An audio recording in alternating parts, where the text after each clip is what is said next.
Have you ever walked into a place and felt an unshakable weight on your shoulders?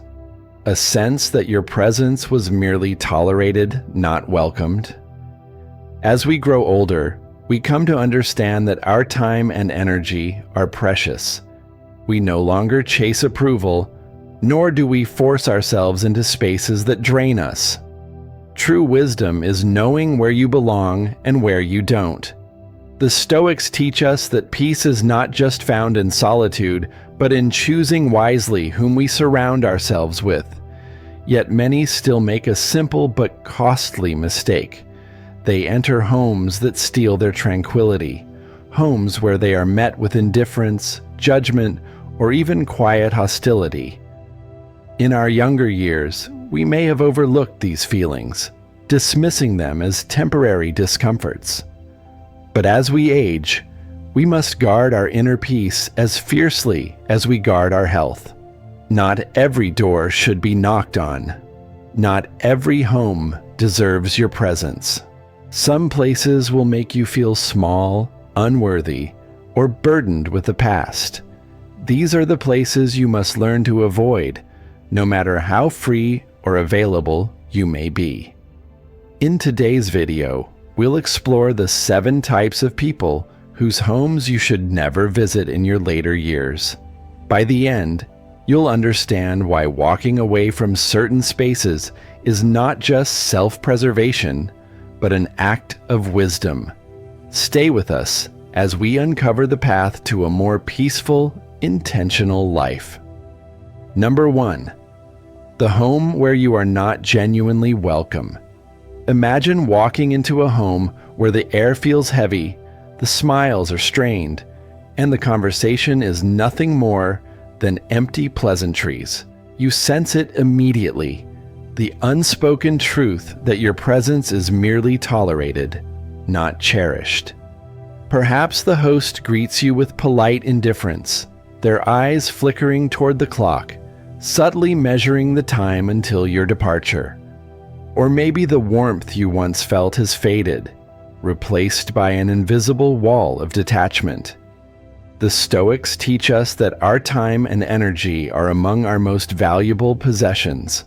Seneca reminds us, people are frugal in guarding their personal property, but as soon as it comes to squandering time, they are most wasteful of the one thing in which it is right to be stingy.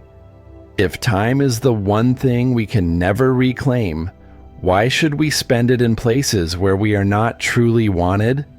Picture this. An old friend invites you over, but when you arrive, you feel like an afterthought.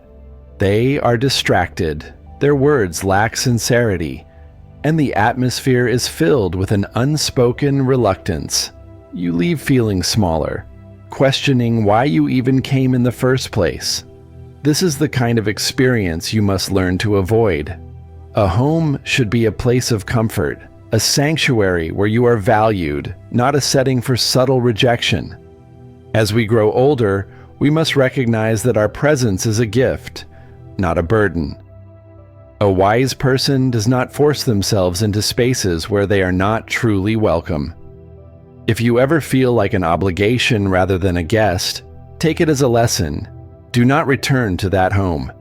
Instead, invest your time in places where you are embraced with warmth, where your company is not just accepted, but deeply appreciated. Your energy is sacred. Guard it well. Number 2, the home where drama and negativity rule. Some homes are not sanctuaries. They are battlegrounds.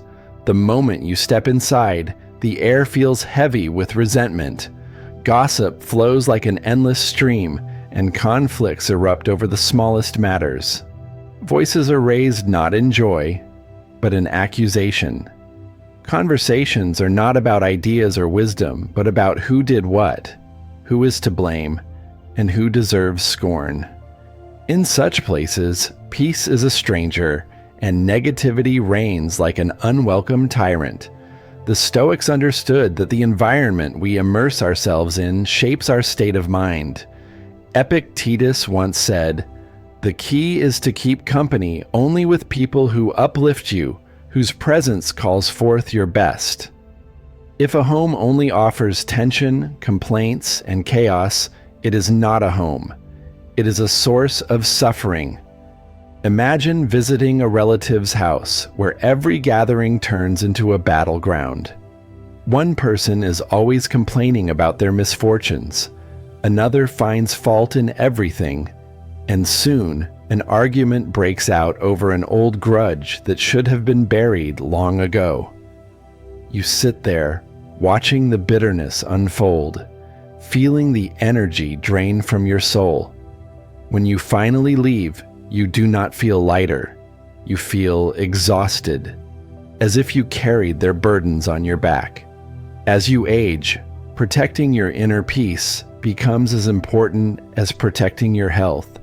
You cannot afford to spend your days absorbing the negativity of others. Drama, gossip, and conflict add nothing of value to your life. They only steal your energy and cloud your mind with unnecessary turmoil. A wise person does not seek out chaos. They do not entertain conflicts that are not theirs to fight. They choose stillness over noise, peace over provocation.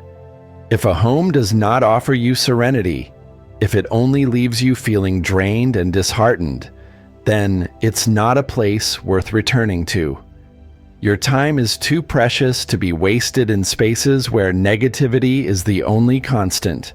Choose instead the company of those who bring wisdom, warmth, and harmony. Life is too short to be spent in homes where drama is the main guest. Number 3, the home where you are only needed, not valued. There is a difference between being welcomed and being used. Some doors do not open out of warmth, but out of necessity. You are not invited as a guest, but as a resource, someone to help, to give, to serve. And when you have nothing left to offer, the invitations stop. The Stoics teach us to recognize the difference between genuine connection and transactional relationships. Seneca once wrote, "A friendship that can end was never real." If someone only reaches out when they need something, it is not friendship. It is convenience. Imagine receiving a call from a relative you haven't heard from in months. At first, their voice is warm, their words filled with pleasantries. But soon, the real reason for their call emerges. They need a favor. Perhaps they want you to watch their children, help them move, or lend them money. You oblige, thinking that your kindness will be remembered. But when you reach out later just to talk, to share a moment of companionship, you are met with silence, excuses, or indifference. The pattern repeats, and eventually, you realize the truth. You are only as valuable as your usefulness. A wise person does not measure relationships by the number of visits or favors exchanged, but by the sincerity behind them. If someone only calls when they need help but never checks on you otherwise, they do not value you. They value what you provide. This is not a relationship. It is a transaction. As you grow older, your time and energy become even more precious.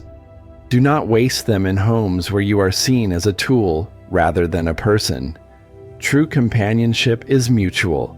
It does not demand, it does not manipulate, and it does not disappear when there is nothing to gain. Protect your heart from one-sided relationships. Give freely, but only where kindness is reciprocated. Walk away from places where you are needed, but never truly valued. Number 4, the home that feels like a burden. Have you ever stepped into a home and felt an unspoken tension in the air? The kind where the host greets you with a sigh instead of a smile, where they check their watch as if measuring how much longer they must endure your presence. You try to make conversation, but their responses are short, distracted, and lacking warmth. Before you know it, you realize you are not truly welcome here. You are merely tolerated. The Stoics teach us that dignity is found in self-respect. Marcus Aurelius once wrote, "How much time he gains who does not look to see what his neighbor says or does or thinks, but only at what he does himself to make it just and holy." In other words, do not concern yourself with forcing acceptance from those who do not offer it freely. Your value is not determined by someone else's hospitality, or lack thereof. Picture this. You visit an old friend, eager to reconnect, but from the moment you arrive, something feels off. They seem preoccupied, their eyes dart to their phone, and their responses feel obligatory rather than engaged. You tell yourself, maybe they're just busy. But then the next time you visit, the feeling remains the same. You start to wonder, am I an inconvenience? A wise person does not beg for attention, nor do they impose where they are not truly wanted. If your presence in someone's home feels like a weight upon their shoulders, take it as a sign. Stop knocking on doors that open reluctantly. A home should be a place of warmth, where time is shared willingly, not rationed out with hesitation.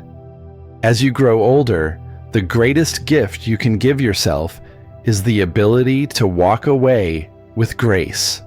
Do not chase after time with those who do not value yours.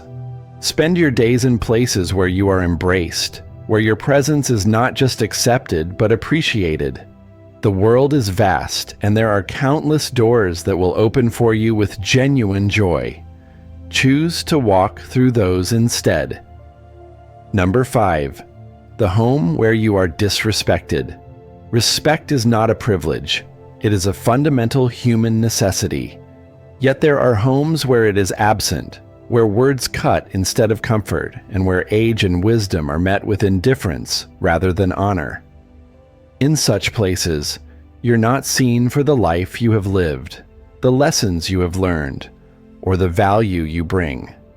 Instead, you're dismissed, interrupted, or treated as if your presence is an inconvenience rather than a gift. The Stoics understood the importance of dignity. Epictetus once said, "Know first who you are, and then adorn yourself accordingly." This means recognizing your worth and refusing to remain where it is not acknowledged. If someone consistently disregards your presence, undermines your voice, or treats you as if your experiences are irrelevant, it is not a place you should return to. Imagine visiting a younger family member's home, hoping for a warm evening of conversation. But as you speak, you are constantly interrupted. Your thoughts are brushed aside, your opinions met with rolled eyes or impatient sighs. When you try to share wisdom from your years, you are met with dismissiveness. Things are different now, they say, as if the past has no lessons to offer. You sit there, feeling smaller with every passing moment, realizing that in their eyes, you are not a person to be listened to, but merely tolerated. A wise person does not argue for their own worth, nor do they stay where they are not valued. The Stoics teach us that external validation is fleeting, but self-respect must remain unwavering. If a home makes you feel insignificant, it is not a home. It is a place that erodes your spirit. And no matter how strong you are, constant exposure to disrespect will eventually take its toll. Instead, choose to be where you are heard. Surround yourself with people who listen not just with their ears, but with their hearts. Be with those who seek your wisdom, appreciate your presence, and understand that respect is not just about words. It is about actions, about making space for each other, and about recognizing the worth of every individual regardless of age. Life is too short to waste time in homes where you must fight for basic respect. Walk away, not out of anger, but out of wisdom. In doing so, you uphold the most important principle of all. Your dignity is non-negotiable. Number 6. the home that is toxic for your mental health. Some places drain you the moment you step inside. The air feels thick with unspoken tension, the conversations lack warmth, and the energy of the space weighs heavily on your spirit. You may not always be able to explain it, but you feel it. The discomfort, the unease, the silent wish that you had stayed away. The Stoics understood that external circumstances influence our inner peace. Marcus Aurelius advised, "The happiness of your life depends upon the quality of your thoughts." But how can your thoughts remain clear and steady if you constantly expose yourself to environments that poison them? Just as you wouldn't willingly drink from a polluted well, you shouldn't allow toxic spaces to contaminate your mind. Picture this.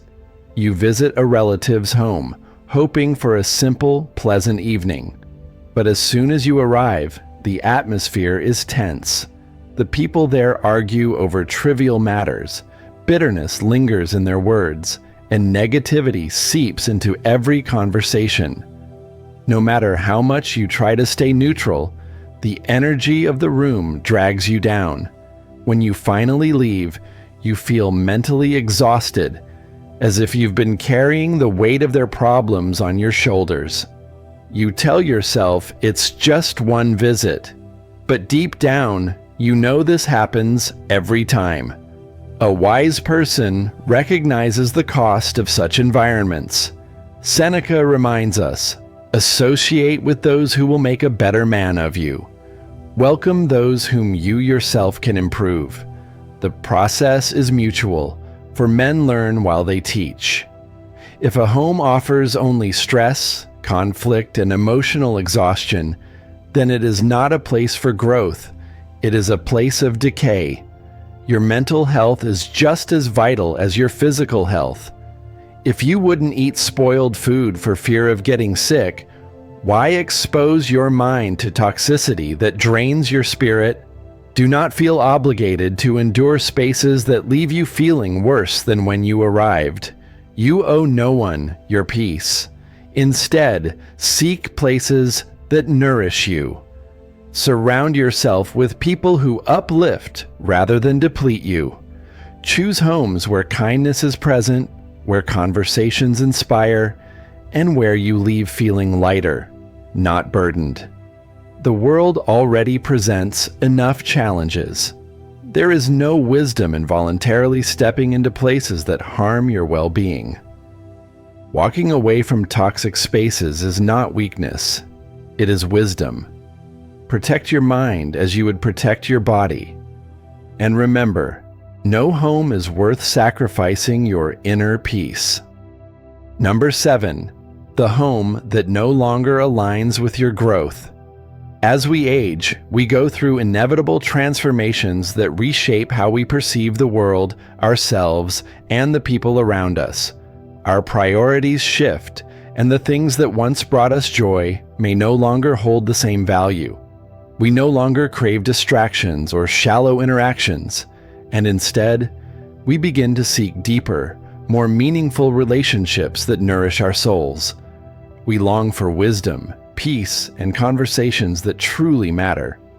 But, as with everything in life, not everyone grows with us.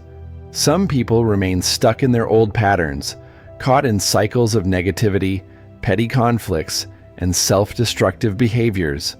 What was once familiar and comforting, like visiting an old friend's home or being in a space where we felt accepted, may now feel suffocating, outdated, and out of sync with the person you've become. The growth we experience in life often leads us to realize that some places, people, and relationships are no longer aligned with our journey. The Stoics understood this deeply, teaching us that change is inevitable, and clinging to what no longer serves us only leads to suffering. Epictetus, one of the great Stoic philosophers, advised, "If you wish to improve, be content to be thought foolish and stupid." Growth, he teaches, often requires letting go of the familiar, even when others do not understand why we make the choices we do. To grow, we must be willing to release the old and embrace the new, even if the new path is met with confusion or resistance from those who cannot see our evolution. Imagine visiting an old friend's home with the hope of reconnecting, but when you arrive, you realize that the relationship no longer brings you the joy it once did. What was once a space of warmth, laughter, and connection now feels stagnant. Instead of engaging in meaningful conversations, you're met with the same tired complaints, the same old grudges, and the same toxic habits that you've long outgrown. They gossip endlessly, dwell on past resentments, and engage in destructive behaviors that no longer align with your values. You sit there, watching, realizing that while you have evolved, they have remained exactly where they were. The laughter that once bonded you feels hollow now, and the connection that used to bring you joy now leaves you feeling drained and disconnected. This is the pivotal moment of truth. Do you continue visiting out of a sense of obligation, or do you honor your own growth and step away? Do you keep putting yourself in environments that no longer support your personal development, or do you choose to prioritize your peace? As we age, we begin to understand something profound. Not every place is meant for us, and not every relationship is worth holding on to. The relationships that once held meaning may fade, and that's okay. The illusion that we must maintain every bond simply because of its history slowly gives way to a deeper understanding. Our time, our peace, and our happiness are far more valuable than outdated social obligations, and it's vital to recognize when it's time to walk away from the places and people who no longer align with who we are becoming. The Stoics viewed time as our most precious asset, one that should never be squandered. Seneca, another great Stoic philosopher, wisely said, "It is not that we have a short time to live, but that we waste much of it. Every moment spent in an environment that drains you is a moment stolen from your joy. Every hour spent in a place that no longer nurtures your spirit is an hour you will never get back. And at this stage in life, you cannot afford to waste what little time remains. Therefore, we must choose wisely where we invest our energy, who we give our time to, and which relationships we decide to leave behind." It's important to remember that walking away from relationships or places that no longer serve your well-being is not an act of cruelty. It is, in fact, an act of self-respect. Letting go of these outdated connections is not about harboring resentment, but about embracing a higher sense of understanding and recognizing that some spaces, some people, and some situations no longer align with your peace. Letting go does not mean you are giving up. It means you are choosing to honor your own growth. It is not about bitterness or regret, but about freeing yourself to embrace the relationships and places that truly uplift you. A life filled with a few genuine connections is far richer than one surrounded by countless empty interactions. We must learn to cherish the relationships that provide us with love, respect, and mutual growth. As we get older, we gain the wisdom to understand that not every invitation must be accepted, not every phone call must be answered, and not every door must remain open. The greatest freedom in life is the ability to choose where to invest your energy, how to spend your time, and who to allow into your world. We don't need to feel guilty for choosing peace over obligation. It is not selfish to protect your well-being. It is wisdom. Some doors are meant to close, some paths are meant to diverge, and some relationships are simply not meant to last a lifetime. The Stoics remind us that clinging to what no longer serves us only leads to unnecessary suffering. The people and spaces that drain us should no longer have a hold on our lives. You are not responsible for maintaining relationships that no longer nourish your spirit. You've given enough, tried enough, and now it is time to reclaim your peace. True happiness is not found in forced visits, empty conversations, or in places where you feel unseen or undervalued. It is found in the quiet joy of being surrounded by people who genuinely appreciate your presence. True happiness comes from the relationships that honor your boundaries and bring warmth to your heart. Let go of the notion that you must hold on to everyone and everything in your life. Instead, cherish the few who genuinely uplift you, because a life filled with a handful of real connections is far richer than one surrounded by countless hollow ones. As you age, this powerful truth becomes clearer. Not every relationship is meant to last forever. Some people and spaces may serve you for a time, but eventually they may no longer have a place in your life. You have the power to decide when it is time to walk away and when it is time to embrace the connections that truly matter. Choosing peace over obligation is not a sign of weakness. It is an affirmation of your strength and wisdom. It is not selfish to prioritize your well-being. In fact, it is necessary for a fulfilled and peaceful life. Remember that every decision to protect your peace is a decision to honor your true self. Embrace this wisdom and choose the spaces, people, and relationships that support the person you are becoming, not the one you were. In doing so, you will live a life of purpose, dignity, and fulfillment. So, reflect on this. What relationships bring you peace, and which ones steal it from you? Walk away from those that no longer serve you, and step toward those that elevate your spirit. This is the path to true freedom, and it begins with knowing when to let go.